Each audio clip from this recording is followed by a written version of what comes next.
Serikali ya awamu ya sita ya Daktari Samia Suluhu Hassan imedhamiria kuwaunganisha watu wa mikoa ya kusini kupata huduma ya umeme kupitia gridi ya taifa.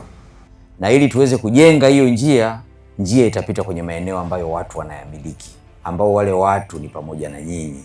Serikali itatumia zaidi ya shilingi bilioni 5 na milioni 100 na kidogo kufidia watu wote ili muweze kupisha ujenzi uweze kuendelea.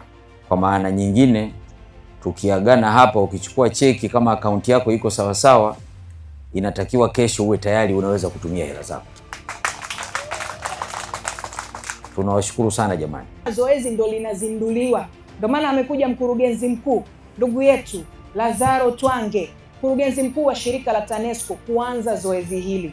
Kwa hiyo fedha awamu ya kwanza ambayo inatoka kwetu leo halmashauri ya Mtama kata ya Kiwalala milioni 253,831,201 kwa watu 78 au kaya 78 husika kati ya kaya zilizopo hapa kata ya Kiwalala. Ombi letu, tunaomba tutoe ushirikiano kwa TANESCO, tufuate miongozo yote itakayotolewa ambayo inatubidi tuifuate ili kukamilisha mradi huu. Cheki 78 zitatolewa.